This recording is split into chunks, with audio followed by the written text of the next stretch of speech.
Hello मेरे प्यारे बच्चों, कैसे हैं आप सब? उम्मीद है आप सभी स्वस्थ होंगे, मस्त होंगे और अपनी पढ़ाई कर रहे होंगे। आप सभी का स्वागत है एक बार फिर आपके अपने चैनल ताज सर हिंदी वाले गुरुजी पर। आज हम फिर उपस्थित हैं आप सभी के समक्ष एक बहुत शानदार, बहुत ही अच्छा पाठ लेकर के। तो बच्चों, आज हम पढ़ेंगे कक्षा 10 के तीसरे पाठ को, जो अत्यंत महत्वपूर्ण है। और ये पाठ लिखने वाले व्यक्ति हैं रसखान जी, जिन्होंने लिखा है सवैया और कवित्व। तो आज हम इस पाठ के संपूर्ण पद्यांशों को हल करेंगे और सभी प्रश्नों को ठीक तरीके से करेंगे। ये भी पाठ आपके लिए अत्यंत महत्वपूर्ण है। अगर आप बोर्ड परीक्षा में अच्छी तैयारी करके अच्छा नंबर लाना चाहते हैं तो इस वीडियो को पूरा ज़रूर देखें। और अगर आप करना चाहते हैं हिंदी में टॉप, तो इस चैनल की प्लेलिस्ट में चले जाएं और जितने भी हिंदी साहित्य इतिहास का वीडियो है या जीवन परिचय का वीडियो है या व्याकरण का हो, अब तक मैं आप सभी को प्यारे बच्चे 50 नंबर का सिलेबस पढ़ा चुका हूँ। जिस मेरे प्यारे बच्चे ने वीडियो नहीं देखा है वो प्लेलिस्ट में जाकर वीडियो को देख ले और हिंदी में अपनी तैयारी को सुदृढ़ कर सके। तो आइए प्यारे बच्चे, शुरू करते हैं आज के इस शानदार पाठ को, जिसका नाम है सवैया और इसको लिखा है रसखान जी ने। रसखान जी आप सभी को पता होगा कि श्री कृष्ण के प्रमुख भक्तों में से एक हैं। जैसे सूरदास, जैसे मीराबाई हैं, वैसे परम भक्त रहे रसखान ने। कृष्ण के अपने प्रेम, कृष्ण के प्रति अपनी भक्ति को अर्पित किया है, समर्पित किया है, व्यक्त किया है। तो पूरा जो सवैया है वो कृष्ण के जीवन पर ही आधारित है। तो इस सवैये में टोटल हमको 4 पद्यांश पढ़ने हैं। इसके अलावा प्यारे बच्चे हम कवित्त भी पढ़ेंगे। इनका एक और शीर्षक है कवित्त, उसको भी हम पढ़ेंगे। चैनल पर नए हैं तो चैनल को सब्सक्राइब कर दें और आइए शुरू करते हैं आज के इस शानदार पाठ को।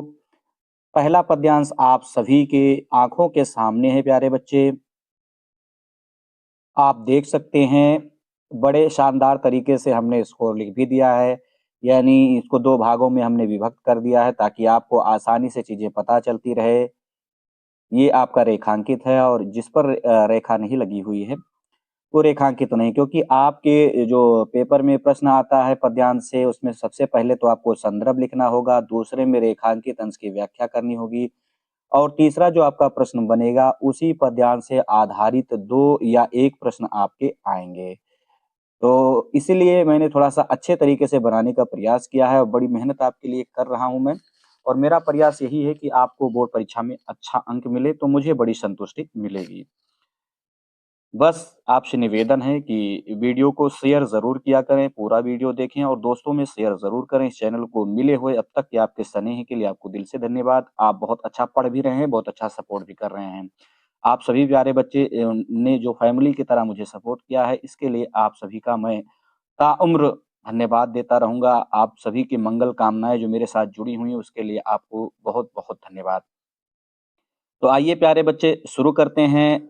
पहला जो पद्यांश है मैं एक बार पढ़ देता हूँ, फिर हम सरल अर्थ जानेंगे, फिर हम व्याख्या करेंगे, फिर इन प्रश्नों को एक तरीके से हल करेंगे। तो आइए मैं पढ़ देता हूँ एक बार और उसके बाद हम इसके सरल अर्थ को देखते हैं। मानुष हो तो वही रस खान बसो ब्रज गोकुल गाँव की गवारन जो पशु हो तो कहाँ बस मेरो चरो नित नंद की धेनु मझारन पाहन हो तो वही गिर को जो धरियो कर छत्र पुरंदर धारन जो खग हो तो बसेर करो मिलकालिंदी कूल कदम किडारन। तो प्यारे बच्चों, पेंसिल से चाहे आप अपनी किताब पे लिख लें और चाहे आप कॉपी पे लिख लें, लिखें ज़रूर। जो चीज़ें मैं बताता चलूँ उसको लिखते चलें, तभी आप श्रेष्ठ तैयारी कर पाएँगे। ठीक है? तो आइए सबसे पहले एक-एक शब्द का सरल अर्थ देखते हैं, उसके बाद में हम इसकी व्याख्या करेंगे। तो सभी प्यारे बच्चे लिखेंगे मानुष। मानुष मतलब मनुष्य के रूप में, मानुष का अर्थ लिखेंगे मनुष्य के रूप में, इतना लिख लेंगे। हव मतलब मेरा, जहाँ-जहाँ भी हव आएगा उसका लिखेंगे मेरा, मेरा। लेकिन थोड़ा-सा अब बढ़ा लेंगे, मेरा जन्म कर लेंगे, मेरा जन्म, ठीक है? तो ऐसे ही रहेगा तो कोई परिवर्तन नहीं है। वही का कर लो उसी, उसी, ठीक है, वही का आप उसी कर लीजिए। अब रसखान जहाँ-जहाँ भी आएगा ये दोनों के लिए आया है। रसखान ये कवि के लिए है और रसखान कृष्ण को भी कहा जाता है। रसखी खान आनंद का भंडार कृष्ण के लिए आया है। तो जैसी ज़रूरत पड़ेगी वैसे ही आप व्याख्या कर लेंगे। इस रसखान को आप कवि भी कह सकते हैं और कृष्ण भी कह सकते हैं। यानी आप देख रहे हैं कि इस एक शब्द के में कई अर्थ चिपके हुए हैं, तो इसलिए यहाँ पर श्लेष अलंकार भी जहाँ-जहाँ जिस पद्यांश में रसखान आया है, तो श्लेष अलंकार भी हो जाएगा वहाँ पर। तो रसखान कवि और कृष्ण दोनों कह के आप व्याख्या कर सकते हैं। बसो मतलब निवास करना चाहूँगा। बसो का लिख लीजिए प्यारे बच्चे, निवास करना चाहूँगा। ब्रज ऐसे ही रहेगा, ब्रज आप जानते हैं, कृष्ण। गोकुल, ये गोकुल भी ऐसे ही रहेगा, कृष्ण के गाँव का नाम था, गाँव के, ठीक है? अब इतने का हो जाएगा, ब्रज के गोकुल गाँव के, ब्रज के गोकुल गाँव के। गवारण मतलब होता है ग्रामीण, तो हम यहाँ लिख लेंगे ग्रामीणों के बीच, ग्रामीणों के बीच। आपको अगर कोई गँवार कह देते हैं तो आप गुस्सा आ जाते हैं, नहीं प्यारे बच्चों, जो ग्रामीण शब्द है, जो ग्रामीण शब्द है, ये तत्सम है और इसका जो तद्भव होता है वो गँवार होता है। तो अगर आपको कोई गँवार कह दे तो इसमें कोई बुरी बात नहीं है, आप बिल्कुल परेशान ना हों, आपको कोई तुच्छ नहीं कह रहा है। गँवार का अर्थ होता है गाँव में रहने वाला व्यक्ति, ठीक है? अगर कोई आपके गाँव पे रहने पे आपको ताना मारे तो आप वो कविता सुना दीजिए जो मैंने आपको सुनाई है, प्लेलिस्ट में देख सकते हैं जाकर के। मेरा गाँव तेरा शहर, यानी गाँव की खूबसूरती बताई गई है। प्रबुद्धो ग्रामीणा वाला पूरा पाठ अगर आपने नहीं देखा है तो गाँव की खूबसूरती उसमें भी हमने बताई है। तो गवारन का क्या हो जाएगा प्यारे बच्चे, ग्रामीणों के बीच में। तो एक लाइन की सरल अर्थ हो गया, जो मतलब अगर, अगर, ठीक है? अगर। पशु, पशु मतलब पशु ही लिख लेंगे लेकिन थोड़ा अच्छे से लिख लेंगे। पशु इस तरीके से लिख लेंगे, पशु के रूप में, थोड़ा-सा बढ़ा लेंगे, पशु के रूप में। हव मतलब मेरा जन्म, हव मतलब मेरा जन्म, मेरा जन्म। तो ऐसे ही रहेगा, इसमें कोई परिवर्तन नहीं करना है। कहाँ, कहाँ ऐसे ही रहेगा, कहते हैं ना कहाँ आ पाएँगे, कहाँ जा पाएँगे, तो कहाँ ऐसे ही रहेगा, इसमें कोई परिवर्तन नहीं है। बस मतलब अधिकार में, बस मतलब अधिकार या अधीन भी आप लिख सकते हैं। मेरो मतलब मेरा, यानी कहते हैं कि भाई मेरा अधिकार थोड़ी है कि मैं पशु बन जाऊँ। कहते हैं कि अगर मेरा जन्म पशु के रूप में होता है जिस पर मेरा अधिकार नहीं है, जिस पर मेरा अधिकार नहीं है, फिर भी वो कहते हैं फिर भी अगर ऐसा होता भी है, तो मैं कहाँ चरो मतलब चरना चाहूँगा, चरना चाहूँगा। नित्य, नित्य का अर्थ यहाँ सदैव भी आप लिख सकते हैं, आप प्रतिदिन लिख सकते हैं, दोनों अर्थ हो जाएगा। तो प्रतिदिन लिख लीजिए, नित्य का प्रतिदिन।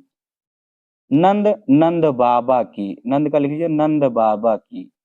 धेनु मतलब गायों के बीच, धेनु मतलब गायों के, सॉरी धेनु मतलब हो जाएगा गायों के और मझारन मतलब हो जाएगा बीच, मझारन मतलब क्या हो जाएगा बीच।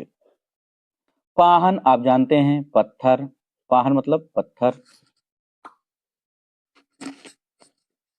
हव, हव मतलब हमने बताया, हव पहले मेरा जन्म, हव मतलब मेरा जन्म, तो ऐसे ही रहेगा।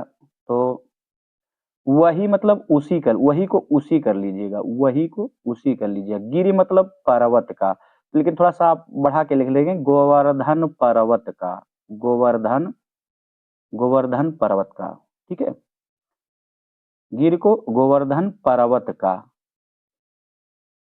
जो मतलब जिस पर्वत या जिस पर्वत को, ऐसे लिख लेंगे जिस पर्वत को या जिस गोवर्धन पर्वत को, जिस पर्वत को, जो का लिखेंगे जिस पर्वत को।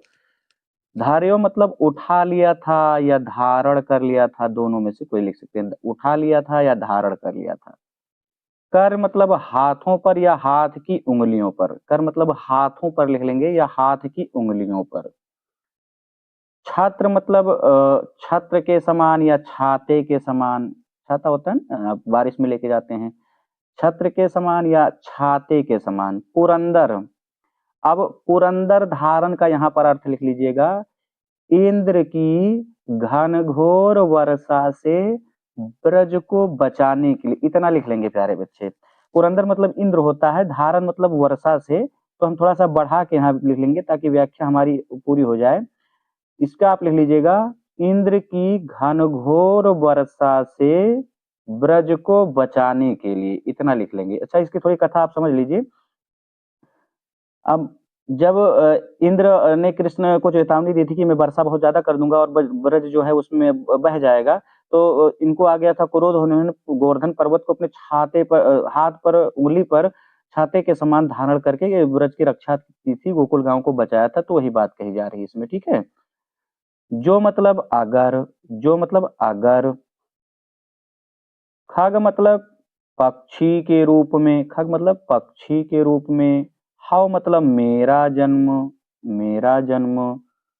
तो मतलब होता है तो मतलब होता है तो, बसेरो करो, अब बसेरो करो मतलब निवास करना चाहूंगा, तो इसका आप लिख लेंगे निवास करना और चहचहाना। बसेरो करो का हो जाएगा निवास करना और चहचहाना चाहूंगा, निवास करना और चहचहाना चाहूंगा। मिल मतलब बैठ कर, मिल का आप लिख लीजिएगा बैठ कर। कालिंदी, ये यमुना की पर्यायवाची है, कालिंदी यमुना के, कूल मतलब किनारे, तो दोनों का क्या हो जाएगा, यमुना के किनारे। एक पर्याय उसकी और है, तटिनी कहा जाता है ना, तटिनी भी आप याद रखिएगा, पूछा जाता है पेपर में। तो कालिंदी कुल का क्या हो जाएगा, यमुना के किनारे।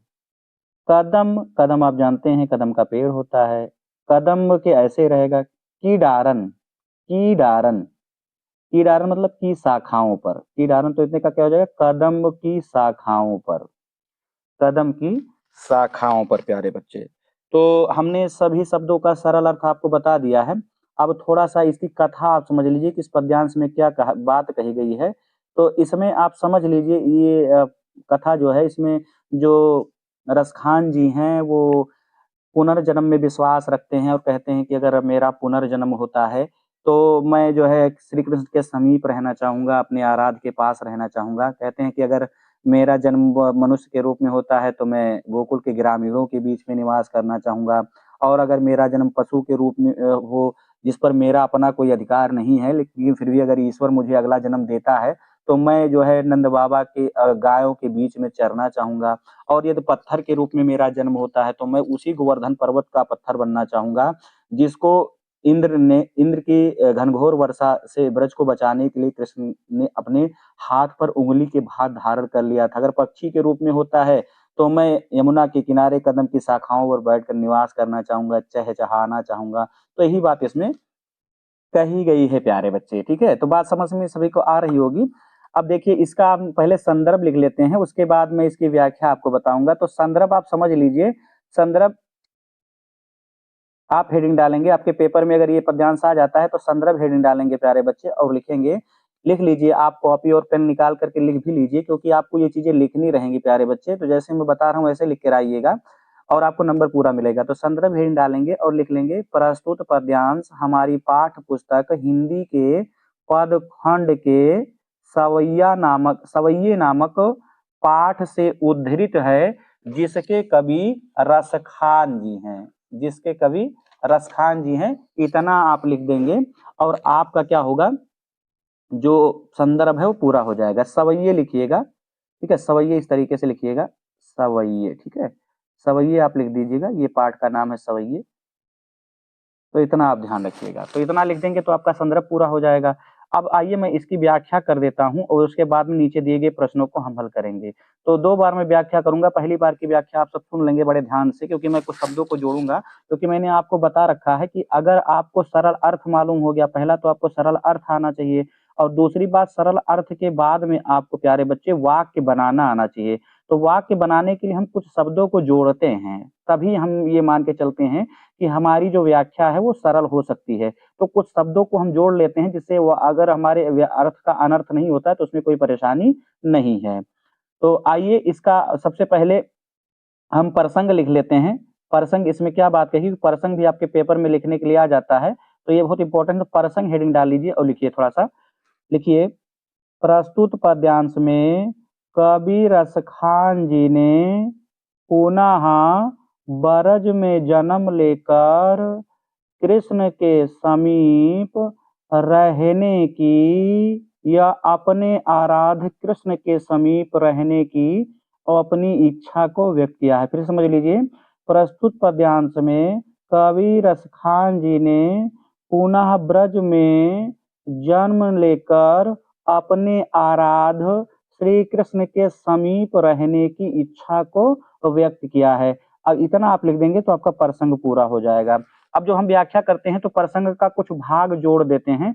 तो व्याख्या हेडिंग डालेंगे प्यारे बच्चे, व्याख्या हेडिंग डालेंगे और लिखेंगे। पहले आप समझ लीजिए फिर लिखिएगा। लिखेंगे थोड़ा सा पहले से जोड़ के लिखेंगे। प्रस्तुत पद्यांश में रसखान जी अपनी इच्छा को व्यक्त करते हुए कहते हैं कि अगर मेरा जन्म मनुष्य के रूप में होता है तो मैं उसी ब्रज के गोकुल गांव में ग्रामीणों के बीच निवास करना चाहूँगा। अगर मेरा जन्म पशु के रूप में होता है जिस पर मेरा अधिकार कहाँ है, अब थोड़ा सा जोड़ लेंगे, जिस पर मेरा अधिकार कहाँ है, फिर भी मैं नंद बाबा के गायों के बीच में चरना चाहूँगा। फिर से इस लाइन का समझ लीजिए।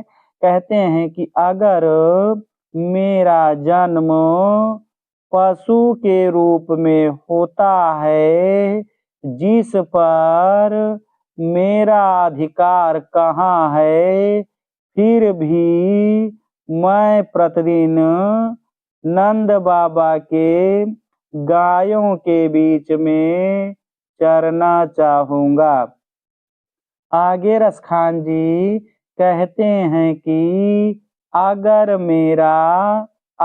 मेरा जन्म पत्थर के रूप में होता है तो मैं उसी गोवर्धन पर्वत का, अब थोड़ा सा जोड़ लेंगे, उसी गोवर्धन पर्वत का पत्थर बनना चाहूँगा। इतना जोड़ लेंगे, उसी गोवर्धन पर्वत का पत्थर बनना चाहूँगा जिस पर्वत को, थोड़ा सा जोड़ लेंगे, जिस पर्वत को कृष्ण ने इंद्र की घनघोर वर्षा से ब्रज को बचाने के लिए अपनी उंगली पर छाते के समान धारण कर लिया था। फिर से इस लाइन का समझ लीजिए। कहते हैं अगर मेरा जन्म पत्थर के रूप में होता है तो मैं उसी गोवर्धन पर्वत का पत्थर बनना चाहूँगा जिस पर्वत को कृष्ण ने इंद्र की घनघोर वर्षा से ब्रज को बचाने के लिए अपनी उंगली पर छाते के समान धारण कर लिया था। आगे कवि कहते हैं कि अगर मेरा जन्म पक्षी के रूप में होता है तो मैं यमुना के किनारे कदम की शाखाओं पर बैठकर बसेरा करना और चहचहाना चाहूँगा। अब थोड़ा सा जोड़ लेंगे, चहचहाना चाहूँगा जिससे मैं अपने आराध्य श्री कृष्ण के समीप रह सकूं। इतना आप लिख देंगे प्यारे बच्चे, आपकी व्याख्या पूरी हो जाएगी। अब एक बार फिर से मैं व्याख्या बता रहा हूं। इस बार की व्याख्या आप सभी प्यारे बच्चे लिख लेंगे, ठीक है। इस बार की व्याख्या आप प्यारे बच्चे लिख लेंगे क्योंकि व्याख्या आपको 2 लाइन की रेखांकित करनी भी होती है, तो इस बार की व्याख्या सभी प्यारे बच्चे लिख लेंगे। तो व्याख्या हेडिंग डालेंगे, लिखेंगे। प्रस्तुत पद्यांश में रसखान जी अपनी इच्छा को व्यक्त करते हुए कहते हैं कि अगर मेरा जन्म मनुष्य के रूप में होता है तो मैं उसी ब्रज के गोकुल गांव के ग्रामीणों के बीच निवास करना चाहूंगा। अगर मेरा जन्म पशु के रूप में होता है, जिस पर मेरा अधिकार कहाँ है, फिर भी मैं प्रतिदिन नंद बाबा के गायों के बीच चरना चाहूंगा।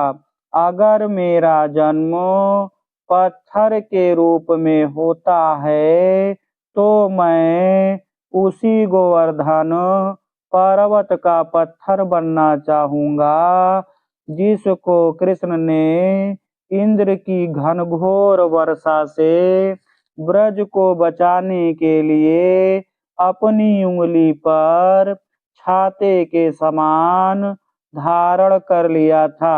आगे कवि कहते हैं कि अगर मेरा जन्म पक्षी के रूप में होता है, तो मैं यमुना के किनारे कदम्ब की शाखाओं पर बैठकर चहचहाना और निवास करना चाहूंगा, जिससे मैं अपने आराध्य प्रभु श्री कृष्ण के समीप रह सकूं।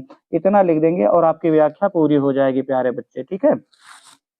अब व्याख्या तो पूरी हो गई है। अब हम क्या करते हैं, जो ये प्रश्न दिए हुए हैं ये हमारे लिए बहुत जरूरी है, तो इनको हम सॉल्व कर पाएंगे तभी मान लीजिए कि हमारा जो उद्देश्य है बोर्ड परीक्षा में 6 अंक पाने का वो पूरा होगा। तो पहला प्रश्न क्या है, पहले प्रश्न में संदर्भ लिखना है, तो संदर्भ मैंने बता ही दिया है। आप संदर्भ हेडिंग डालेंगे और लिखेंगे प्रस्तुत पद्यांश हमारी पाठ पुस्तक हिंदी के पद खंड के सवैये नामक पाठ से उद्धृत है, जिसके कवि रसखान जी हैं, और आपका संदर्भ पूरा हो जाएगा। उसके बाद दूसरा प्रश्न आपका 2 नंबर का रहेगा रेखांकित अंश की व्याख्या। तो मैंने प्यारे बच्चे वीडियो में बताया हुआ कि रेखांकित का अर्थ वह होता है जिस शब्द के नीचे रेखा लगी होती है। बहरहाल मैंने अलग भी कर दिया है, नीले से लिख दिया है और उसके नीचे आप देख रहे हैं रेखा लगी हुई है। तो इन दोनों लाइन की आपकी रेखांकित व्याख्या करनी है।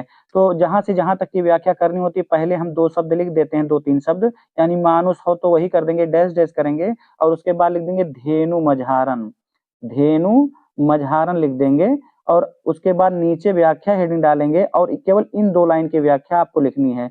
तो व्याख्या हेडिंग डालेंगे, मैं बता भी दे रहा हूँ, लिख लीजिए, हालांकि मैं लिखा चुका हूँ लेकिन एक बार फिर से बता दे रहा हूँ, आप लिख लीजिए। व्याख्या हेडिंग डालेंगे और लिखेंगे प्रस्तुत पद्यांश में रसखान जी अपनी इच्छा को व्यक्त करते हुए कहते हैं कि अगर मेरा जन्म मनुष्य के रूप में होता है, तो मैं उसी ब्रज के गोकुल गांव के ग्रामीणों के बीच में निवास करना चाहूंगा। अगर मेरा जन्म पशु के रूप में होता है, जिस पर मेरा अधिकार कहाँ है, फिर भी मैं प्रतिदिन नंद बाबा के गायों के बीच में चरना चाहूंगा। आप थोड़ा सा जोड़ देंगे, चरना चाहूंगा, जिससे मैं अपने आराध्य प्रभु श्री कृष्ण के समीप रह सकूं। इतना आप लिख देंगे तो आपकी व्याख्या पूरी हो जाएगी। 2-2 नंबर आने 4 नंबर आपको मिल जाएगा। अब जो 2 नंबर आता है उसमें क्वेश्चन आते हैं, तो 2 नंबर का क्वेश्चन आपका आएगा, कहा गया है कि रसखान जी की इच्छा क्या है, तो इसमें आप लिख लीजिए, हालांकि आप समझ गए होंगे रसखान जी की इच्छा क्या है, तो लिख दिए रसखान जी की यह इच्छा है कि अगर मेरा जन्म मनुष्य के रूप में होता है, तो मैं ब्रज के गोकुल गांव के ग्रामीणों के बीच में निवास करना चाहूंगा। अगर मेरा जन्म पशु के रूप में होता है, तो मैं नंद बाबा के गायों के बीच में चरना चाहूंगा। अगर मेरा जन्म पत्थर के रूप में होता है, तो मैं गोवर्धन पर्वत का पत्थर बनना चाहूंगा। अगर मेरा जन्म पक्षी के रूप में होता है, तो यमुना के किनारे कदम्ब की शाखाओं पर बैठकर चहचहाना चाहूंगा, जिससे मैं अपने आराध्य प्रभु श्री कृष्ण के समीप रह सकूं। इतना आप लिख देंगे तो आपका ये भी पूरा हो जाएगा। अब अगला जो प्रश्न है प्यारे बच्चे, इसमें पूछा गया काव्यगत सौंदर्य।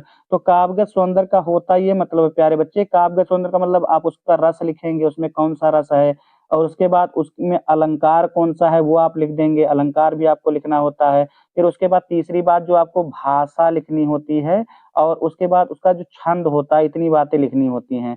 तो आप एक-एक करके नीचे हेडिंग डाल लीजिए, अब मैं बता भी दे रहा हूँ, आप लिख लीजिए। तो रस की बात की जाए तो भाई इसमें भक्ति रस है ना, क्योंकि भक्ति की जा रही है तो भक्ति रस हो जाएगा।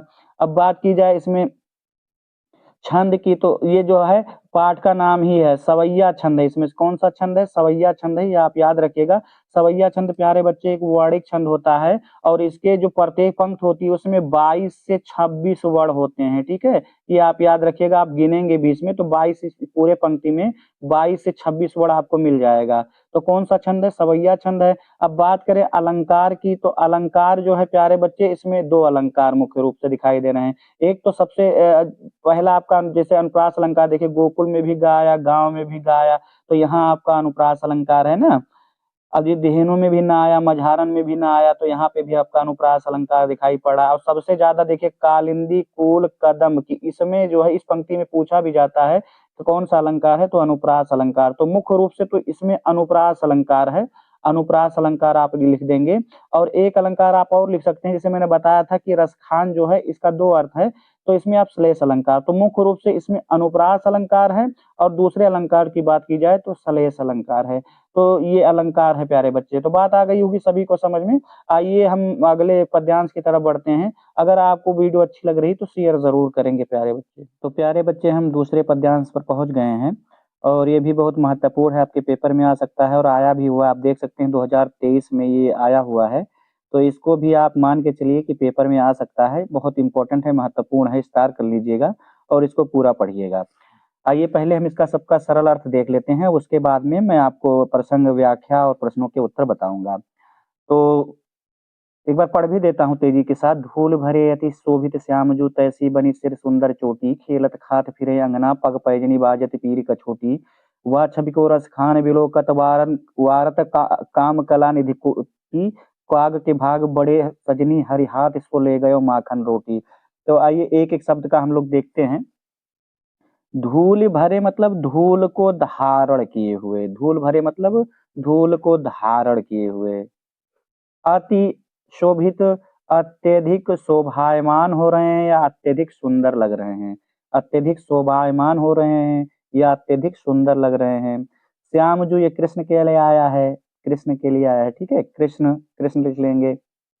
तैसी या बालक कृष्ण लिख लेंगे, क्योंकि बालक की बात की जाए तो बालक कृष्ण लिख लेंगे। तैसी ऐसे ही रहेगा, तैसी मतलब उस पर आप लिख लीजिएगा, उस पर, उस पर।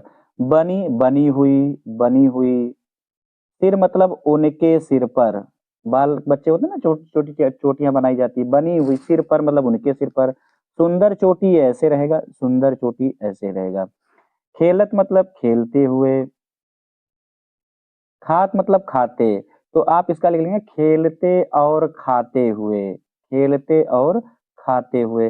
फिरे मतलब घूम रहे हैं, घूम रहे हैं या घूमते हैं। आंगना, आंगन में, लेकिन हम याद थोड़ा सा जोड़ लेंगे, नंद बाबा के आंगन में, नंद बाबा के आंगन में। पग, पग मतलब पैरों में, पैरों में, पैरों में। बधी हुई इतना लिख लेंगे, बधी हुई। पैजन मतलब पायल या घुंघरू आप कह सकते हैं, तो पायल लिख लीजिएगा। बाजत मतलब बज रही है, बज रही है। पीर मतलब पीले, पीले रंग की, पीले रंग की। कछोटी, अब कछोटी मतलब यहाँ आप धोती भी लिख सकते हैं या वस्त्र लिख लीजिए, कोई दिक्कत वाली बात नहीं है। तो इतने का आप लिखेंगे, पीले वस्त्रों को धारण या पीले रंग के वस्त्रों को धारण किए हैं, पीले रंग के वस्त्र को धारण किए हैं या पीले रंग की धोती पहने हुए हैं, इतना आप लिख देंगे। वाह मतलब उस, वाह मतलब उस। छवि ऐसे ही रहेगा, छवि मतलब सुंदरता को, छवि का लिख लीजिएगा सुंदरता को, छवि को मतलब सुंदरता को। अब रसखान जो यहाँ आया है, तो यहाँ मैंने बताया आपको रसखान का 2 अर्थ हो सकता है जहां जहां भी आएगा। तो यहाँ आप कृष्ण लिख लीजिएगा, कृष्ण की या बालक कृष्ण की, ठीक है, कृष्ण की या बालक कृष्ण की। बिलोकत मतलब देखकर, बिलोकत मतलब देखकर। वारत मतलब अर्पित करते हैं या न्यौछावर करते हैं, न्यौछावर करते हैं। काम एक कामदेव के लिए आया है, कामदेव आप जान लीजिए कामदेव इस सृष्टि के सुंदर व्यक्ति माने जाते हैं, यानी कामदेव ये ऐसा मानना है कि इनसे सुंदर कुछ नहीं है। तो वो भी उस सुंदरता को देखते हैं तो अपने करोड़ों कला निधि, कला ऐसे रहेगा, ये निज, ठीक है, तो क्या हो जाएगा, कला मतलब कला रूपी निधि को, इतना लिख लेंगे, कला रूपी निधि को, कला का आप लिख लीजिएगा, कला रूपी निधि या कलाओं को, कलाओं को, निज मतलब अपनी, अपनी, कोटि मतलब करोड़ों, तो इतने का हो जाएगा, अपने करोड़ों कला रूपी निधि को, अपने करोड़ों कला रूपी निधि को, ठीक है, इतना हो जाएगा। काग, काग मतलब कौवे के, कौवे के, भाग, भाग लिखा हुआ है तो आप इस तरीके से लिख लीजिएगा, भाग्य, भाग्य लिख लीजिएगा, ठीक, भाग्य। बड़े मतलब अत्यधिक, अत्यधिक। सजनी का यहाँ दो अर्थ है प्यारे बच्चे, सजनी का अर्थ एक सखी के लिए आया है और एक आ जाएगा सौभाग्यशाली, सौभाग्यशाली आप लिख लीजिएगा, सौभाग्यशाली, ठीक है, सौभाग्यशाली लिख लीजिएगा, तो दो अर्थ हो जाएगा इसका, एक सजनी का क्या अर्थ हो जाएगा, सखी के लिए आया है, और एक सजनी का अर्थ है सौभाग्यशाली या सुंदर, ठीक है। हरि ये कृष्ण की पर्यायवाची है, तो कृष्ण के या बालक कृष्ण के, ठीक है, बालक कृष्ण के।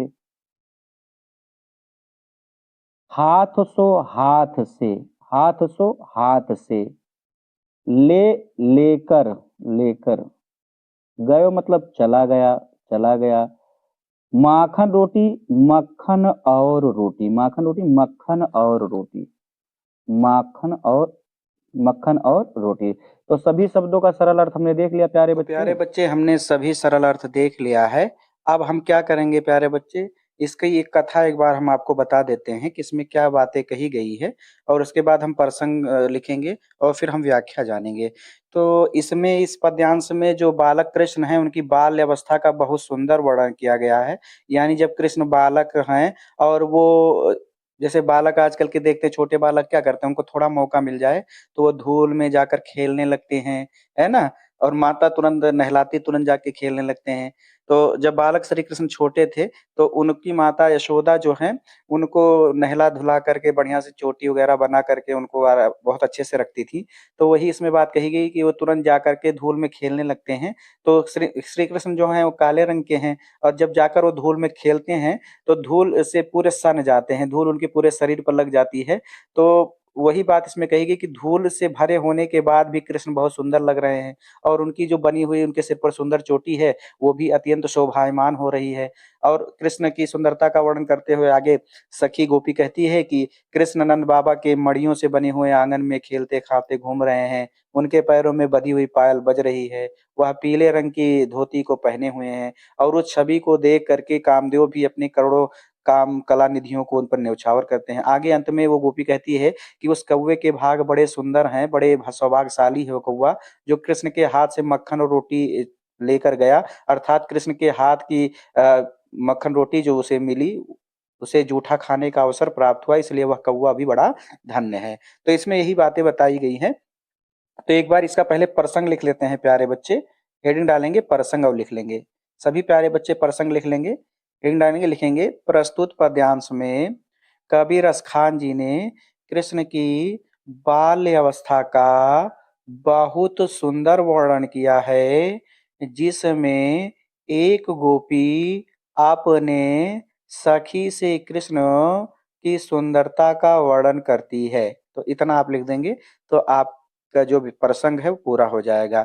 अब बात आती है कि व्याख्या, तो हम सभी जानते हैं कि थोड़े से पहले व्याख्या करने से पहले शब्द जोड़ने पड़ते हैं। तो आप सभी ध्यान देंगे प्यारे बच्चे, कुछ शब्द इसमें जोड़ा जाएगा, लिखेंगे, प्रस्तुत पद्यांश में एक गोपी दूसरे अपनी सखी से कृष्ण की सुंदरता का वर्णन करते हुए कहती है, हे सखी, इतना आपको जोड़ना पड़ेगा। व्याख्या हेडिंग डालेंगे, लिख लेंगे, व्याख्या हेडिंग डालेंगे और लिखेंगे, प्रस्तुत पद्यांश में एक गोपी दूसरे अपनी सखी से कृष्ण के सुंदरता का वर्णन करते हुए कहती है हे सखी। अब आ जाइए लाइन पे। हे सखी सांवले कृष्ण धूल को धारण किए हुए अत्यधिक शोभायमान लग रहे हैं और उनके सिर पर बनी हुई सुंदर चोटी और उनके सिर पर बनी हुई चोटी भी उसी प्रकार अत्यंत सुंदर लग रही है। फिर से एक बार सुन लीजिए। कहती हे सखी सांवले कृष्ण या सांवले बालक कृष्ण धूल को धारण किए हुए अत्यधिक शोभायमान हो रहे हैं और उनके सिर पर बनी हुई चोटी भी उसी प्रकार अत्यंत सुंदर लग रही है। अब थोड़ा सा जोड़ लेंगे।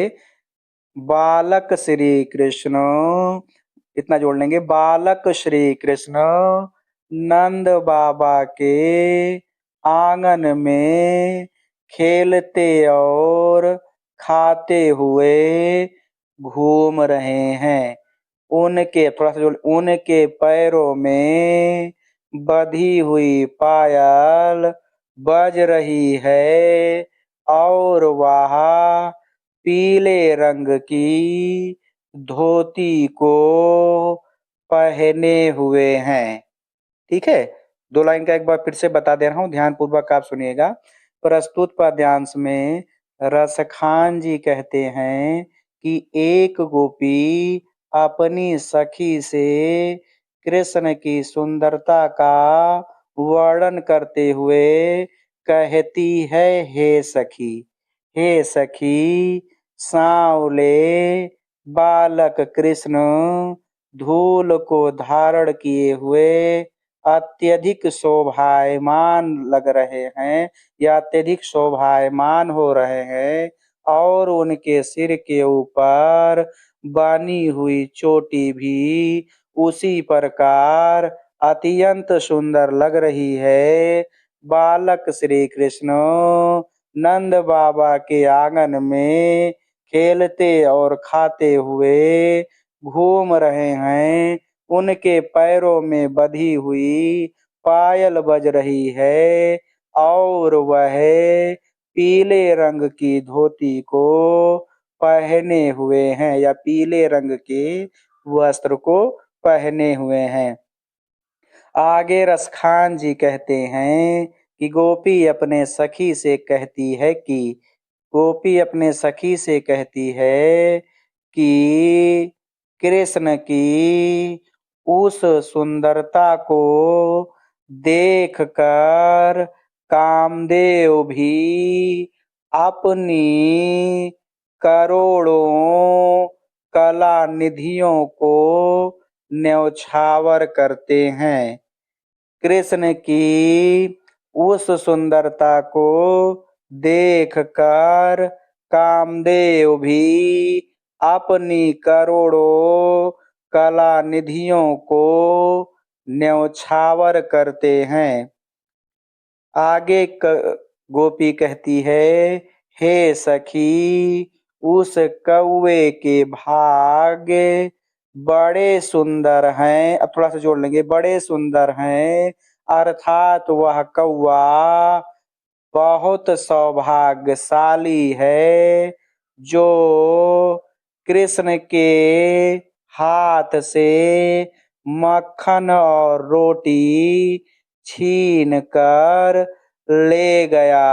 अर्थात वह कौवे को अर्थात उस कौवे को कृष्ण का जूठा खाने का अवसर प्राप्त हुआ और वह धन्य हो गया। इतना आप लिख देंगे तो आपकी व्याख्या पूरी हो जाएगी। अब एक बार मैंने व्याख्या कर दी है, एक बार व्याख्या और कर रहा हूँ, आप ध्यान पूर्वक सुनेंगे और इस बार की व्याख्या आप सभी प्यारे बच्चे लिख लेंगे ताकि रेखांकित अंश की व्याख्या आपको ठीक तरीके से आ जाए प्यारे बच्चे। ठीक है, बात सभी को समझ में आ रही है तो लिखिए। व्याख्या हेडिंग डालेंगे, लिखेंगे प्रस्तुत पद्यांश में रसखान जी कहते हैं कि एक गोपी अपने सखी से कृष्ण की सुंदरता का वर्णन करते हुए कहती है कि हे सखी, आज ये लाइन पे, हे सखी सांवले बालक कृष्ण धूल को धारण किए हुए अत्यधिक शोभायमान हो रहे हैं और उनके सिर के ऊपर बनी हुई चोटी भी उसी प्रकार अत्यंत सुंदर लग रही है। बालक श्री कृष्ण नंद बाबा के आंगन में खेलते और खाते हुए घूम रहे हैं। उनके पैरों में बंधी हुई पायल बज रही है और वह पीले रंग की छोटी धोती को पहने हुए हैं। आगे गोपी कहती है कि उस कृष्ण की उस सुंदरता को देखकर कामदेव भी अपनी करोड़ों कला निधियों को न्यौछावर करते हैं। आगे रसखान जी कहते हैं कि उस कौवे के भाग बड़े सुंदर हैं, अर्थात वह कौवा बहुत सौभाग्यशाली है जो कृष्ण के हाथ से मक्खन और रोटी छीन कर ले गया, अर्थात वह कौवा धन्य है जिसे कृष्ण का जूठा मक्खन रोटी खाने का अवसर प्राप्त हुआ। इतना आप लिख देंगे प्यारे बच्चे तो आपकी व्याख्या पूरी हो जाएगी। आइए, अब व्याख्या पूरी हो गई है, अब इन प्रश्नों को हम हल करते हैं। अगर ये प्रश्न हमारे हल हो गए तो आप 6 नंबर पा जाएंगे बोर्ड परीक्षा में। तो आइए, पहला प्रश्न पूछा गया संदर्भ। तो संदर्भ मैंने आपको पहले बता दिया था पहले पद्यांश में, लेकिन एक बार फिर से लिख लेंगे। संदर्भ हेडिंग डालेंगे प्यारे बच्चे और लिख लेंगे। सभी प्यारे बच्चे संदर्भ लिख लेंगे। लिखेंगे प्रस्तुत पद्यांश हमारी पाठ पुस्तक हिंदी के पदखंड के सवैये नामक पाठ से उद्धृत है, जिसके कवि रसखान जी हैं। इतना आप लिख देंगे और आपका जो संदर्भ है वो पूरा हो जाएगा। दूसरा पूछा गया कि रेखांकित अंश की व्याख्या कीजिए। ठीक है, तो रेखांकित अंश की व्याख्या देखिए, जिनके नीचे रेखा लगी हुई उन्हीं को रेखांकित कहा जाएगा। तो ये 2 लाइन ऊपर की है जो नीले से लिखी हुई है, तो यही रेखांकित आपको करनी है व्याख्या। तो मैं व्याख्या पूरे की बता चुका हूँ, अब आपको केवल 2 लाइन की व्याख्या करनी है। तो व्याख्या जो आपने लिखा था 2 लाइन की व्याख्या आप लिख सकते हैं, कोई दिक्कत वाली बात नहीं है। लेकिन एक बार तेजी से मैं फिर से बता देता हूँ, अगर आपने नहीं लिखा है तो व्याख्या हेडिंग डाल के लिख लेंगे। व्याख्या हेडिंग डालेंगे, लिखेंगे और यही बोर्ड में भी लिखाइएगा अगर ये आएगा तो।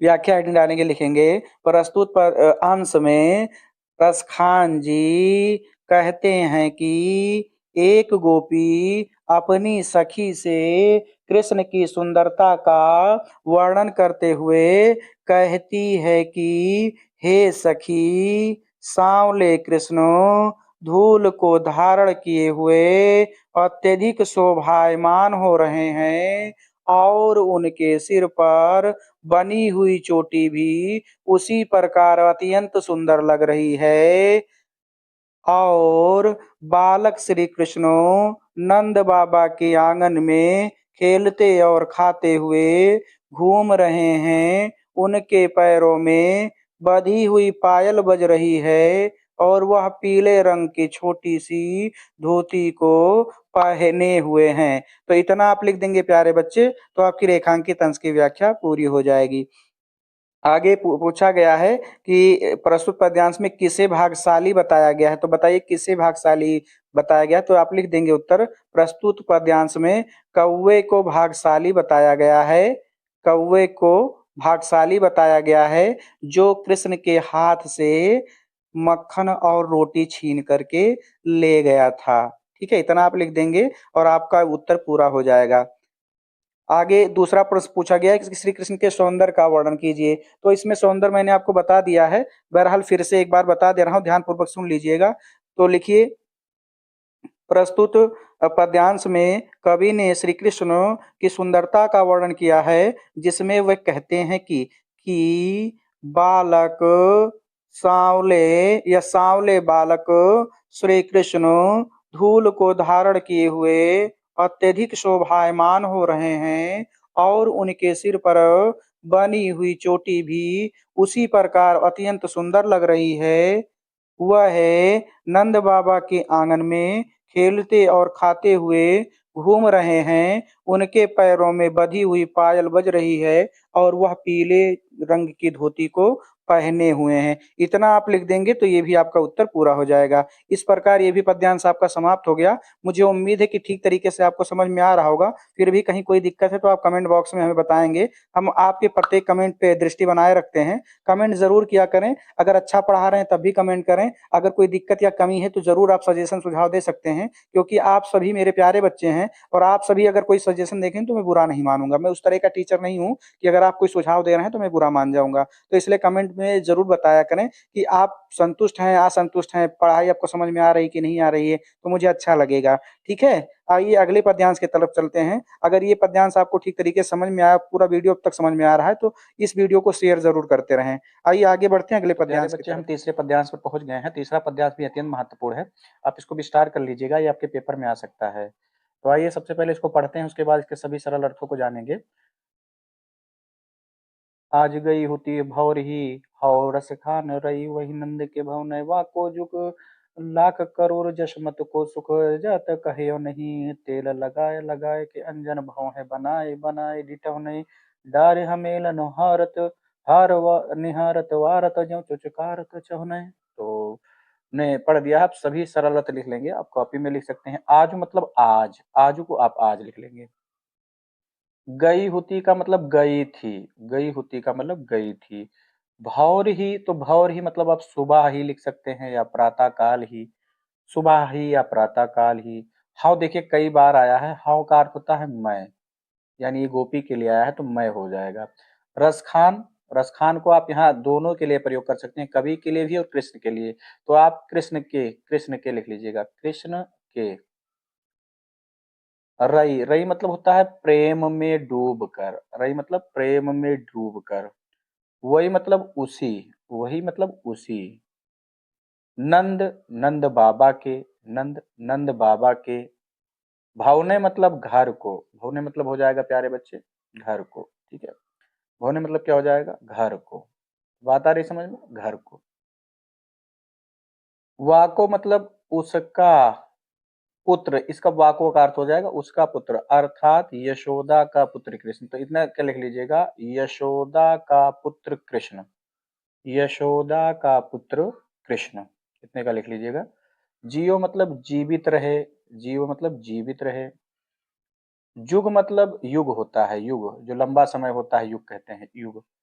लाख करोड़, लाखों करोड़ों, लाख करोड़ का लिख लीजिए, लाखों करोड़ों। जसमत ये यशोदा के लिए आया है, तो यशोदा, यशोदा के, यशोदा के कर लेंगे। ठीक है, सुख ऐसे रहेगा तो ये जो को है बगल में ले आएंगे तो सुख को, सुख को। ये जात, जात ऐसे रहेगा, जाता या जा सकता। कहियो मतलब कहा, नहीं मतलब नहीं, तो इतने का हो जाएगा कहा नहीं जा सकता, इतने का क्या हो जाएगा, कहा नहीं जा सकता है। तेल ऐसे रहेगा, लगाए मतलब लगाती हैं, लगाती हैं, लगाती हैं। लगा, इसका भी अर्थ हो जाएगा लगाती हैं, दो बार लगाए लगाए शब्द है, पुनरुक्त प्रकाश अलंकार है यहाँ पर, तो लगाती हैं। कै मतलब कर, कर। अंजन मतलब काजल होता है, अंजन मतलब काजल लिख लीजिए, काजल। भौहें, भौहें आप जब छोटे रहे होंगे तो माताएं बनाती थी, यानी भौं बना देती थी। कभी कभी इंसान की जो भौं होती थी वो 4 फीट लंबी हो जाती थी, तो फिर एकदम बहुत ज्यादा आकर्षक लगते थे। ठीक है, तो भौहें आप जानते हैं, कोई दिक्कत नहीं, इसमें भौं ऐसे ही रहेगा। बनाए मतलब बनाकर, भौहों को बनाकर। अब ये जो बनाए है, तो बनाती हैं या लगाती हैं, इसके दो अर्थ में प्रयोग मिलाएंगे। ठिठौना एक आप समझ लीजिए, ये बहुत जरूरी है। ठिठौना वह होता है जो बच्चों को नजर से बचाने के लिए, नजर के भय से जो माता टीका लगाती है उसी को कहते हैं ठिठौने। तो इतना आप समझ लीजिए। अब इसका लिखिएगा, मस्तक पर लगाया जाने वाला काला टीका। या मस्तक पर काला टीका, इतना लिख लीजिए, मस्तक पर नजर से बचने वाला काला टीका, इतने लिख लीजिएगा, मस्तक पर नजर से बचने वाला काला टीका, इतना लिख लीजिएगा। डार, डार मतलब पहनाती हैं, डार मतलब पहनाती हैं। हमेलन मतलब आभूषणों से युक्त, आभूषणों से युक्त। हार ऐसे रहेगा, क्या हो जाएगा, आभूषण से युक्त हार को। निहारत मतलब देखती हैं, देखती हैं। वारत मतलब न्यौछावर करती हैं, लेकिन क्या न्यौछावर करती हैं, प्रेम को न्यौछावर करती हैं, तो इतने का लिख लीजिएगा, प्रेम को न्यौछावर करती हैं, प्रेम को न्यौछावर। जिस प्रकार, ज्यों का हो जाएगा जिस प्रकार। चुचकारत, अब चुचकारत का मतलब प्रेम अर्पित करती है या प्रेम न्यौछावर करती है, इतना हो जाएगा। प्रेम अर्पित करती है या प्रेम न्यौछावर करती है, जब हम व्याख्या करेंगे तब समझ में आएगा। छौने, छौने मतलब पुत्र होता है, लेकिन यहाँ छौने का एक अर्थ है, गाय अपने छोटे बछड़े को, या गाय अपने, छौने मतलब होता है गाय का छोटा बच्चा, तो छौने का हो जाएगा गाय अपने छोटे बछड़े को, इतने का लिख लीजिएगा, गाय अपने छोटे बछड़े को। तो एक बार समझ लीजिए इसमें बात क्या कही गई है। तो इस पूरे पद्यांश में जो बालक श्री कृष्ण हैं उनकी सुंदरता का वर्णन किया गया है, और जो यशोदा किस प्रकार बालक श्री कृष्ण से अपना प्रेम भाव रखती हैं, किस प्रकार उनको स्नेह करती हैं, वो इसमें बताया गया है। तो इस पूरी कथा सुन लीजिए। एक गोपी होती है, वो कृष्ण के घर सुबह ही जाती है, कृष्ण को के प्रेम में डूबकर, कृष्ण की भक्ति में डूबकर कृष्ण को देखने के लिए जाती है कि लाओ देखूं कृष्ण कैसे हैं। तो जब वो जाती है तो देखती है कि जो माता यशोदा है वो बड़े प्रेम से कृष्ण की देखभाल करती हैं, उनको तेल लगाती हैं, उनको काजल लगाती हैं, नजर से बचने वाला काला टीका लगाती हैं, फिर हमें आभूषणों से बना हुआ हार पहनाती हैं, फिर उनको बड़े प्रेम से देखते हुए उन पर अपना सब कुछ अर्पित करती हैं। जैसे कोई गाय अपने छोटे बच्चे को पुचकारती है, बुलाती है, प्रेम स्नेह करती है, उसी प्रकार वो करती हैं। तो वही वो कहती हैं कि यशोदा के सुख के बारे में मैं नहीं कह सकती हूँ, और उनका जो पुत्र है कन्हैया कृष्ण, वो लाख करोड़ों साल तक जिए, क्योंकि वो बहुत प्यारा है, बहुत सुंदर है। तो इसमें यही बात कही गई है। एक बार इसका पहले प्रसंग लिख लेंगे प्यारे बच्चे, फिर हम इसकी व्याख्या पे चलेंगे। तो प्रसंग हेडिंग डालेंगे सभी प्यारे बच्चे और लिख लेंगे, लिख भी लीजिए क्योंकि आप में प्रसंग भी आ जाता है। तो प्रसंग हेडिंग डालेंगे, लिखेंगे, प्रस्तुत पद्यांश में एक गोपी के द्वारा यशोदा का कृष्ण के प्रति उनके प्रेम का बहुत सुंदर वर्णन किया गया है, इतना आप लिख देंगे और आपका प्रसंग कंप्लीट हो जाएगा। अब आइए व्याख्या करते हैं। तो मैं इसकी 2 बार व्याख्या करूंगा, आप सब ध्यान देंगे। पहली बार की व्याख्या में कुछ शब्दों को जोड़ा जाएगा, और शब्दों को जोड़ने के पश्चात आप सब इतना ध्यान देंगे कि कहाँ-कहाँ मैं शब्दों को जोड़ रहा हूँ, क्योंकि अगर आपको जोड़ना आ जाएगा, वाक्य बनाना आ जाएगा, तो पद्यांश कोई भी हो आप बड़े आसानी से कर ले जाएंगे। इसमें भी जितने शब्द मैंने लिखाए हैं, मैं शब्दों को इधर-उधर करके एक शानदार वाक्य बनाऊंगा, आप ध्यान दीजिएगा। तो व्याख्या हेडिंग डालेंगे, थोड़ा-सा अपनी तरफ से जोड़ के लिखते भी हैं ना? तो व्याख्या हेडिंग डालेंगे प्यारे बच्चे, और लिखेंगे अपने तरफ से थोड़ा जोड़ करके कि प्रस्तुत पद्यांश में रसखान जी कहते हैं कि एक गोपी अपनी सखी से कहती है कि, अब आ जाइए लाइन पे, कहती है कि हे सखी, अब आ जाइए लाइन पे, कहती है कि हे सखी, आज मैं कृष्ण के प्रेम में डूबकर प्रातः काल ही नंद बाबा के घर गई थी। फिर समझ लीजिए, कहती है सखी, मैं आज कृष्ण के प्रेम में डूबकर प्रातः काल ही नंद बाबा के घर गई थी। अब थोड़ा सा जोड़ेंगे इसके बाद, गई थी, मेरी कामना है कि, इतना जोड़ लेंगे, मेरी कामना है कि यशोदा का पुत्र कृष्ण लाखों करोड़ों युगों तक जीवित रहे, जीवित रहे। अब थोड़ा सा जोड़ लेंगे, कृष्ण को देखकर, थोड़ा सा लिखेंगे, कृष्ण को देखकर यशोदा के सुख के बारे में कहा नहीं जा सकता है। क्या जोड़ेंगे? कृष्ण को देखकर यशोदा के सुख के बारे में कहा नहीं जा सकता है। फिर 2 लाइन का समझ लीजिए, फिर से 2 लाइन का बता रहा हूँ, ध्यानपूर्वक सुनिएगा। प्रस्तुत पद्यांश में रसखान जी कहते हैं कि गोपी अपनी सखी से कहती है कि हे सखी, मैं आज कृष्ण के प्रेम में डूबकर प्रातःकाल ही नंद बाबा के घर गई थी। मेरी कामना है कि यशोदा का पुत्र अर्थात कृष्ण लाखों करोड़ों युगों तक जीवित रहे। कृष्ण को देखकर यशोदा के सुख को कहा नहीं जा सकता, अर्थात यशोदा के सुख का वर्णन नहीं किया जा सकता। आगे गोपी कहती है कि यशोदा, इतना जोड़ेंगे। आगे गोपी कहती है कि यशोदा बालक कृष्ण को तेल लगाती हैं और फिर तेल लगाकर काजल लगाती हैं, उनकी भौहों को बनाती हैं और लोगों के नजर से, इतना जोड़ लेंगे, और लोगों के नजर से बचने के लिए उनके मस्तक पर काला टीका भी लगाती हैं। फिर से समझ लीजिए लाइन का। आगे गोपी कहती है कि यशोदा बालक कृष्ण को तेल लगाती हैं और तेल लगाकर काजल लगाती हैं, पुनः भौहें बनाती हैं और लोगों के नजर से बचने के लिए उनके मस्तक पर काला टीका लगाती हैं, पुनः उनके गले में, इतना जोड़ लेंगे, पुनः उनके गले में आभूषण से युक्त हार को पहनाती हैं और उनको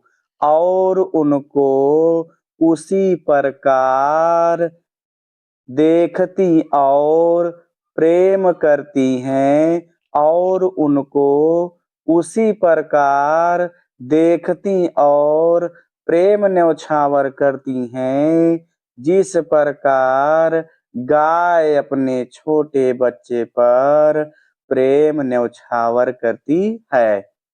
इतना लिख देंगे और आपकी व्याख्या पूरी हो जाएगी। ठीक है, एक बार मैंने व्याख्या आपको बता दी है, अब एक बार फिर से मैं व्याख्या बता रहा हूँ, आप सभी ध्यानपूर्वक सुनेंगे प्यारे बच्चे। ठीक है, क्योंकि व्याख्या आपको लिखनी भी होती है, तो व्याख्या हेडिंग डालेंगे और इस बार की व्याख्या मैं बिना रुके बोलूंगा, तो आप सभी प्यारे बच्चे लिखते चले जाएंगे। ठीक है, देखिए व्याख्या में 1-2 बार जो व्याख्या करता हूँ तो कभी-कभी थोड़ा सा इधर-उधर हो जाते हैं, तो उससे अर्थ का अनर्थ नहीं होता है, तो उससे कोई दिक्कत नहीं है। ठीक है, बस आप ये देखिएगा कि अर्थ निकल के आ रहा है, जो बात मैं कहना चाह रहा हूँ वो पूरी हो रही कि नहीं।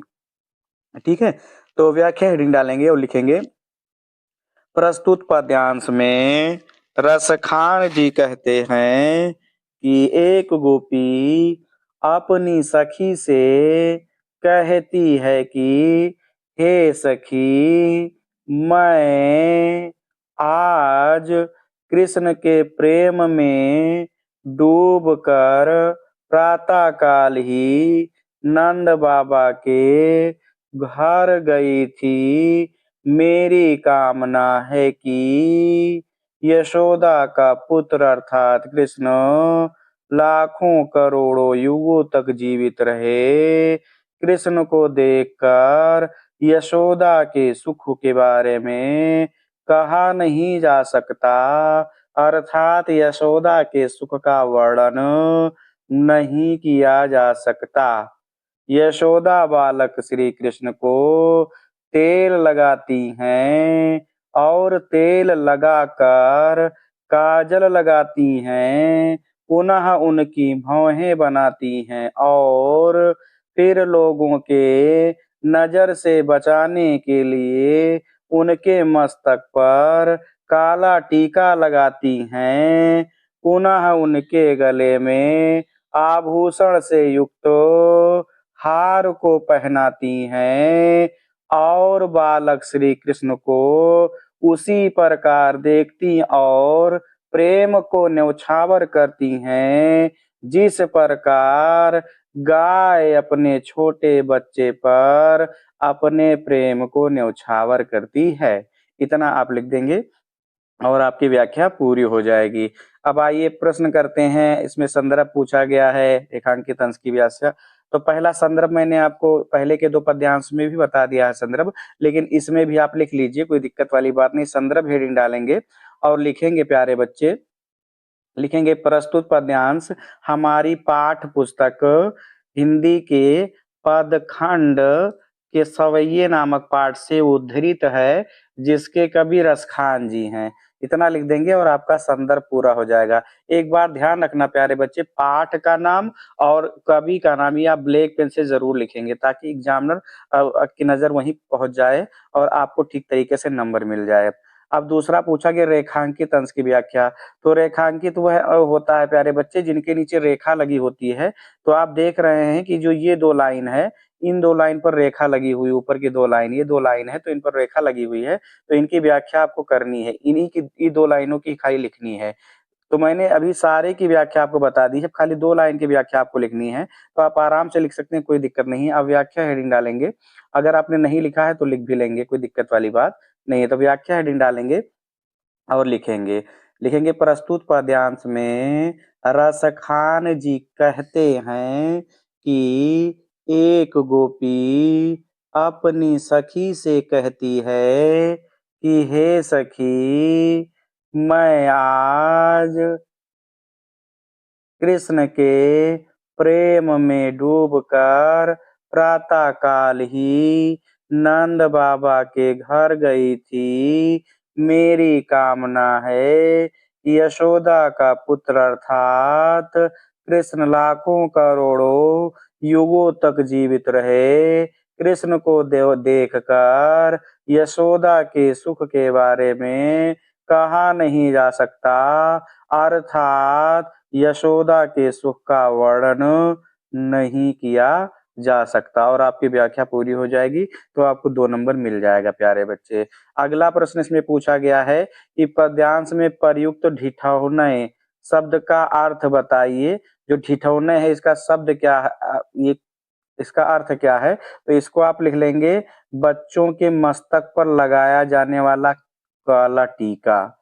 बच्चों के मस्तक पर लगाया जाने वाला काला टीका, या इस तरीके से लिख लीजिएगा ढिठौने। आप ऐसे ढिठौने लिख देंगे, उसके बाद डैश करेंगे, लिखेंगे लोगों के नजर से बच्चे को बचाने के लिए उसके मस्तक पर लगाया जाने वाला काजल का काला टीका। इतना लिख देंगे, ठीक है, इतना आप लिख देंगे। फिर से समझ लीजिए क्या लिखेंगे, लिखेंगे ढिठौना डैश करेंगे, लिखेंगे बच्चों को दूसरे व्यक्तियों के नजर से बचाने के लिए उनके मस्तक पर लगाया जाने वाला काजल का काला टीका। इतना आप कह सकते हैं, ठीक है। अगला प्रश्न पूछा गया है कि ढिठौना बच्चों को क्यों लगाया जाता है? तो आप बताइए। ढिठौना बच्चों को लोगों की नजर से बचाने के लिए लगाया जाता है, ठीक है, इतना आप लिख देंगे। लोगों के नजर के भय से बचने के लिए लगाया जाता है, इतना आप लिख देंगे तो आपका उत्तर ये भी पूरा हो जाएगा। तो इस प्रकार इस पद्यांश को भी हमने ठीक तरीके से हल कर लिया है। कोई दिक्कत है तो आप कमेंट बॉक्स में जरूर बताएंगे, और अगर अच्छा पढ़ा रहे हैं हम तो आप चैनल को, इस वीडियो को शेयर करेंगे और प्रयास यही करेंगे कि अपने 10 दोस्तों में शेयर भी करेंगे। आइए बढ़ते हैं अगले पद्यांश की तरफ। तो प्यारे बच्चे, हम चौथे पद्यांश की तरफ पहुंच गए हैं, और ये पद्यांश आपके लिए BBIMP है। इसको आप 2026 के लिए महत्वपूर्ण कर लीजिए। ये बहुत महत्वपूर्ण है प्यारे बच्चे, और इस बार बोर्ड में अगर आने की संभावना सबसे ज्यादा किसी पद्यांश की है सवैया में से, तो यही आएगा। इसीलिए मैंने यहाँ लिख भी दिया है BBIMP फॉर 2026 यानी 2026 के लिए अत्यंत महत्वपूर्ण है। तो इसको आप भी अपने तरफ से स्टार कर लेंगे प्यारे बच्चे, ठीक है। तो आइए इसको भी पढ़ते हैं, उसके बाद इसकी सरल अर्थ देखेंगे और उसके बाद में इसकी भी व्याख्या करेंगे, इन प्रश्नों को हल करेंगे। तो आइए पहले पढ़ते हैं, उसके बाद हम हल करते हैं। मोर पखा सिर ऊपर रखियो, गुंज की माल गरे पहरऊंगी, ओढ़ पीतम्बर ले लकुटी, वन गोधन गवारन संग फिरोंगी, भव तो वही मेरो रसखान, सो तेरे कहे सब स्वांग करूंगी, यह मुरली मुरली धर की अधरान धरी अधरान धरोगी।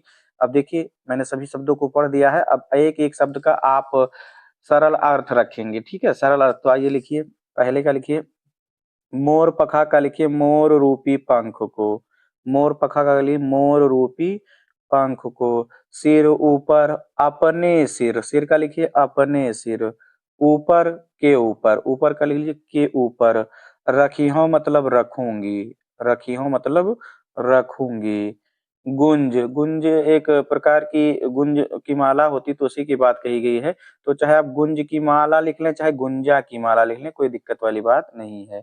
गुंज की माल चाहे गुंजा की माला, ठीक है। गरे, गरे यहाँ मतलब गले में, गले में। पहरोंगी, पहरोंगी धारण करूंगी, दोनों में से कोई लिख सकते हैं।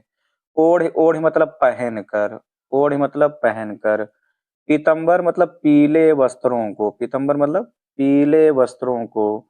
ले मतलब लेकर, ले मतलब लेकर। लकुटी मतलब लकड़ी या छड़ी, तो लकड़ी ही आप लिख लेंगे। वन मतलब जंगल में, वन मतलब जंगल में। गोधन एक ग्वाल बाल के द्वारा गाया जाने वाला गीत है, तो गोधन आप गोधन गाते हुए लिख लेंगे, गोधन गाते हुए, गोधन गाते हुए। गवारन मतलब ग्वाल बाल के, ग्वाल बाल के। संग का अर्थ यहाँ साथ हो जाएगा, साथ। फिरौंगी मतलब घूमूंगी, घूमूंगी। भवतो, भवतो मतलब पसंद है या प्रिय है, प्रिय है, ठीक है, प्रिय है। मोही, वही मतलब वही का वही लिख लीजिए, वही, वही। मेरो मतलब मुझे, मुझे, ठीक है। रसखान मैंने बताया था, कवि के लिए भी रसखान आप प्रयोग कर सकते हैं और कृष्ण के लिए, तो यहाँ जो आया है तो इसको आप लिख लीजिएगा कृष्ण, तो इतने का अर्थ हो जाएगा कि वही कृष्ण मुझे प्रिय है, ठीक है, वही कृष्ण मुझे प्रिय है, इतना हो जाएगा। सो मतलब इसलिए, इसलिए। तेरे मतलब तुम्हारे, यानी एक गोपी दूसरी गोपी से कह रही है तुम्हारे। कहे, कहने पर, कहे, कहने पर। सब मतलब ऐसे ही रहेगा, इसमें कोई परिवर्तन नहीं है। स्वांग, स्वांग मतलब होता है अभिनय या नाटक, तो अभिनय आप या नाटक लिख सकते हैं, या स्वांग कह के ही आप व्याख्या कर लेंगे, तो अभिनय लिख लीजिएगा, कोई दिक्कत नहीं। करूंगी मतलब करूंगी, करूंगी मतलब करूंगी, अभिनय करूंगी, स्वांग करूंगी, है ना, नकल करूंगी, तो ये वही बात हो रही है। या मतलब लेकिन हो जाएगा, या मतलब लेकिन, या उस भी लिख सकते हैं। मुरली मतलब बांसुरी, मुरली का अर्थ बांसुरी है, ठीक है। मुरलीधर ये कृष्ण की पर्यायवाची है, मुरली को धारण करने वाले, ठीक है। मुरलीधर तो आप कृष्ण की लिख लीजिएगा, कृष्ण की। अधरान, अधरान मतलब होठों पर, होठों पर, होठों पर। या लिखेंगे जिसको कृष्ण ने होठों पर, जिसको, ठीक है, जिसको कृष्ण ने होठों पर। धरी मतलब धारण किया था या धारण किए रहते थे, धारण किया था या धारण किए रहते थे। अधरान अपने होठों पर, अधरा अपने होठों पर। ना मतलब नहीं, ना मतलब नहीं। धाराऊंगी मतलब धारण करूंगी, धारण करूंगी, ठीक है। तो सभी शब्दों का हमने सरल अर्थ देख लिया प्यारे बच्चे। अब थोड़ा सा इसके कथा जान लीजिए कि इसमें क्या बात कही गई है। तो इसमें जो कथा प्यारे बच्चे बताई गई है वो ये बताई गई है, आप सभी जानते हैं कि बचपन से बाल अवस्था से ही कृष्ण यहाँ ब्रज में रह रहे होते हैं, लेकिन जब वो बड़े हो जाते हैं, जब उनको द्वारिकाधीश बनना होता है, तो यहाँ से चले जाते हैं, मथुरा चले जाते हैं और वहां जाकर राजा बन जाते हैं।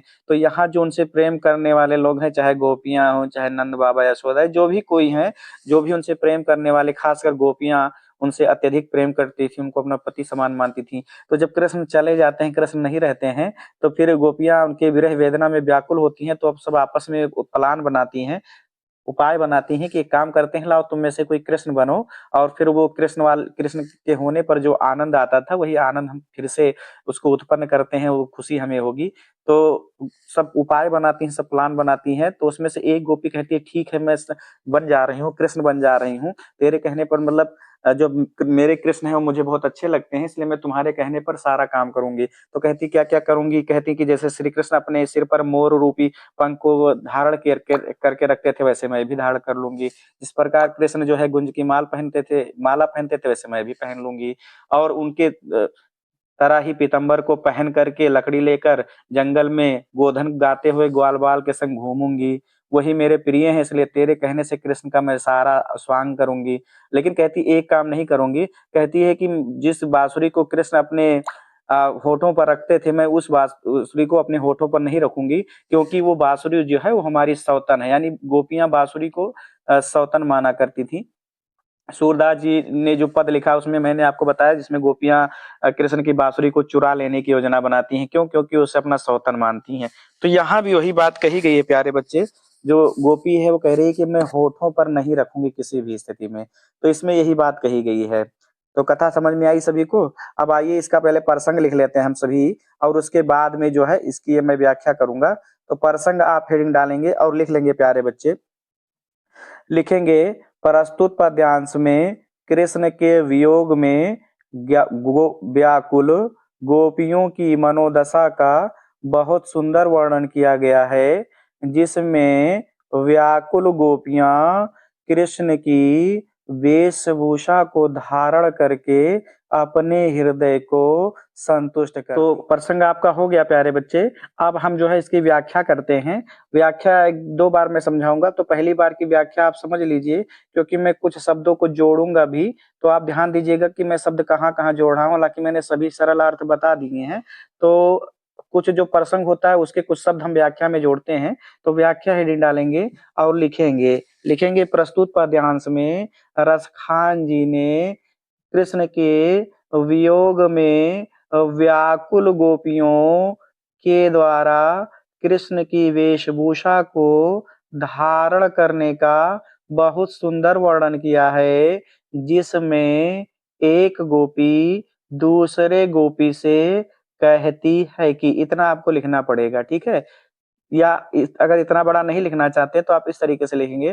प्रस्तुत पद्यांश में रसखान जी कहते हैं कि एक गोपी दूसरे गोपी से या अपने सखी से कहती है कि आज ये लाइन पे, कि हे सखी, मैं मोर रूपी पंख को अपने सिर के ऊपर रखूंगी और गुंजा की माला अपने गले में धारण करूंगी।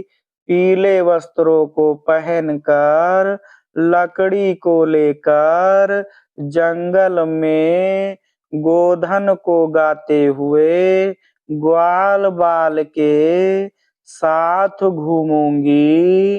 क्योंकि थोड़ा सा जोड़ लेंगे, क्योंकि वही कृष्ण मुझे प्रिय है या पसंद है, इसलिए तुम्हारे कहने से मैं, थोड़ा सा जोड़ लेंगे, मैं कृष्ण का, इतना जोड़ लेंगे, मैं कृष्ण का संपूर्ण अभिनय करूंगी। कृष्ण का संपूर्ण अभिनय करूंगी।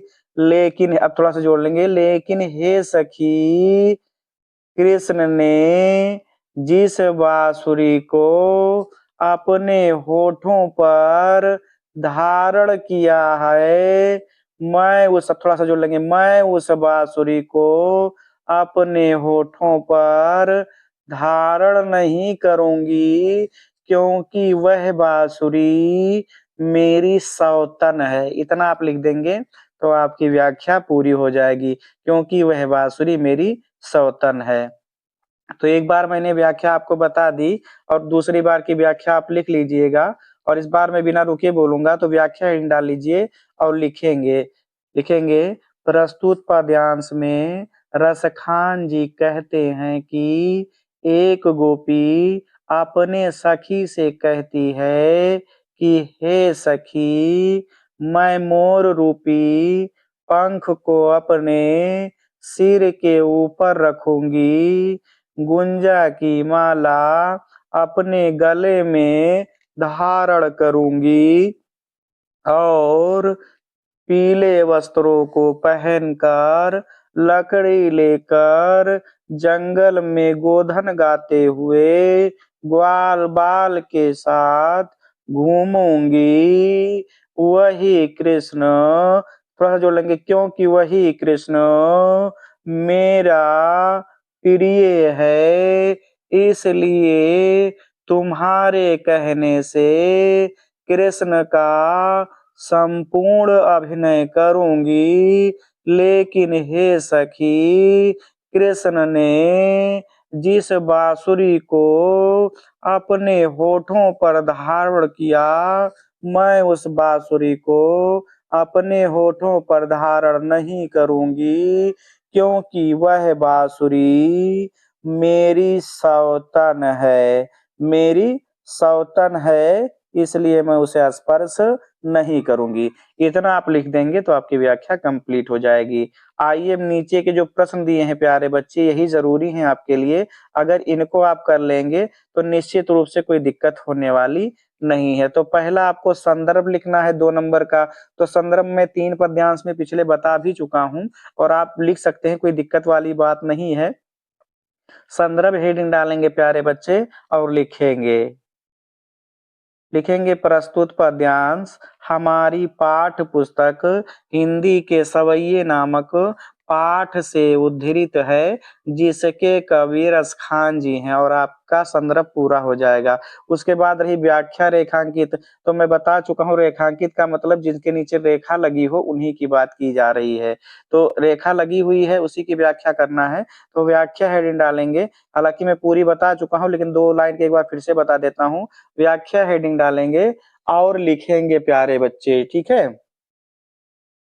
लिखेंगे प्रस्तुत अंश में रसखान जी कहते हैं कि कृष्ण के वियोग में व्याकुल गोपी अपने सखी से कहती है कि हे सखी, मैं तुम्हारे कहने पर मोर रूपी पंख को अपने सिर के ऊपर रखूंगी, गुंजा की माला गले में धारण करूंगी और पीले वस्त्रों को पहनकर लकड़ी लेकर जंगल में गोधन गाते हुए ग्वाल बाल के साथ घूमूंगी। अब थोड़ा सा जोड़ लेंगे ताकि आपका जो है अर्थ निकल आए।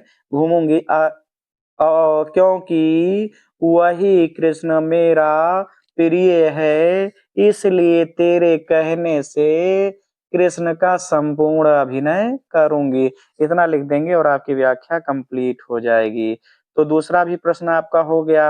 अब बात आती तीसरे प्रश्न, पूछा गया है कि कृष्ण के वियोग में व्याकुल गोपियों ने कृष्ण की किन लीलाओं का अनुकरण किया है। अनुकरण मतलब वही नकल, किन किन का स्वांग किया है, तो आप लिखेंगे, इसका उत्तर लिख लीजिए कृष्ण के वियोग में व्याकुल गोपियों ने कृष्ण की निम्न लीलाओं का अनुकरण किया है, ठीक है, अनुकरण किया है। नंबर 1 अनुकरण किया है, या इस तरीके से आप ना लिख करके इस तरीके से लिखेंगे कि कृष्ण के वियोग में व्याकुल गोपियां कृष्ण के मोर रूपी पंख को सिर के ऊपर धारण करने की, गुंज की माला गले में पहनने की, पीले वस्त्रों को पहनकर लकड़ी लेकर जंगल में गोधन गाते हुए ग्वालों के साथ घूमने जैसी लीलाओं का अनुकरण किया है। इतना आप लिख देंगे तो आपका उत्तर पूरा हो जाएगा, ठीक है। बात आ रही सभी को समझ में, किसी को कोई दिक्कत नहीं है। अगर आप इतना बहुत ज्यादा ना समझ पाए तो 1-2 भी लिख देंगे तब भी आपको नंबर मिल जाएगा, कोई दिक्कत वाली बात नहीं है, ठीक है। देखिए, आप जो ये तीसरा प्रश्न रहता है उसको आप अपने हिसाब से कैसे भी करके लिख सकते हैं, बस उत्तर आपका क्लियर होना चाहिए। अगर आपको इतना बड़ा नहीं लिखना है तो आप ऐसे लिख सकते हैं कि कृष्ण के वियोग में व्याकुल गोपियां मोर रूपी पंख को सिर पर धारण करने को कह रही हैं, गुंज की माला गले में पहनने के लिए कह रही हैं, पीले वस्त्रों को पहनकर लकुटी लेकर जंगल में ग्वाल बाल के साथ घूमने के लिए कह रही। इतना भी लिख देंगे तभी आपका उत्तर पूरा हो जाएगा। तो इस प्रकार आपका ये भी पद्यांश पूरा हुआ। इसमें एक और प्रश्न पूछा जा सकता है प्यारे बच्चे, तो उसको भी मैं आपको बता दे रहा हूँ, ध्यानपूर्वक सुन लेंगे। अलंकार इसमें पूछा जा सकता है, तो आपको बताना होगा अलंकार कौन सा है प्यारे बच्चे। तो आपको देखना पड़ेगा कौन कौन सा अलंकार है। तो देखिए, मोर रूपी मैंने पंख कहा, तो यहाँ रूपक अलंकार हो जाएगा ना, ये आप ध्यान रखिएगा। और उसके बाद देखिए, ले में भी ला आया है, लकुटी में भी ला आया है, तो यहाँ अनुप्रास अलंकार है। वन में भी ना आया है, गोधन में भी ना आया है, गवारन में भी ना आया है। तो जब वर्णों की आवृत्ति बार बार होती है तो वहाँ अनुप्रास अलंकार होता है। यहाँ मुरली, मुरलीधर में देखिए मामा आया है, और यहाँ सबसे देखिए अधरान में ना आया है, धरी में ना आया है, अधरा में फिर है ना, तो इस तरीके से रारा आया है, तो अनुप्रास अलंकार यहाँ पर दिखाई पड़ा। और जो आपका ये रसखान है, इसमें आप सलेस अलंकार लगा सकते हैं, कोई दिक्कत वाली बात नहीं है। तो बात आई समझ में सभी को, कोई दिक्कत नहीं है। और इस मुरली और मुरलीधर में एक मुरली का अर्थ बांसुरी है और एक मुरलीधर का अर्थ कृष्ण है, तो इसमें आप यमक कर सकते हैं। तो इस प्रकार आपने समझ लिया होगा कि इसमें कौन कौन सा अलंकार है। मुख्य रूप से तो अनुप्रास आप लगाइएगा, रूपक और उसके बाद यमक अलंकार है, इतने अलंकार हैं। तो अगर आपसे अलंकार पूछा जाए, मुख्य रूप से ये वाली लाइन नीचे वाली पूछ ली जाती है कि इसमें कौन सा अलंकार है, तो आप ध्यान रखिएगा, आधरान अधरु यही पूछा जाता है, तो इसमें अनुप्रास अलंकार है। तो ये भी पूरी तरीके से आपका जो पद्यांश समाप्त हो गया। इस प्रकार जो आपका सवैया था प्यारे बच्चे, वो हमने देख लिया। 4 पद्यांश ही आपके पूछे जाएंगे सवैया में से। तो मुझे उम्मीद है प्यारे बच्चे कि पूरी तरीके से आपको ये रसखान जी का सवैया समझ में आया होगा। अब इनका एक और कवित्त बचा है, तो उसको हम अगले वीडियो में देखेंगे और उसको भी पढ़ेंगे, उसके बारे में भी जानेंगे। तो ये चारों पद्यांश आपके लिए अत्यंत महत्वपूर्ण है और इनको आप अच्छे तरीके से पढ़ लीजिएगा, ताकि बोर्ड परीक्षा में आने पर इनको आप ठीक तरीके से कर पाएँ। तो इस प्रकार धीरे-धीरे आपके संपूर्ण जो सिलेबस है, उसको इस चैनल पर पढ़ाया जा रहा है। और आप यकीन करें कि 18 फरवरी से पहले क्या, मैं कह रहा हूँ कि आपको 8 फरवरी से पहले मैं सारा पढ़ा दूँगा, और हम मॉडल पेपर भी इतने अच्छे तरीके से हल कर लेंगे कि हमें कोई दिक्कत बोर्ड में होने वाली नहीं है।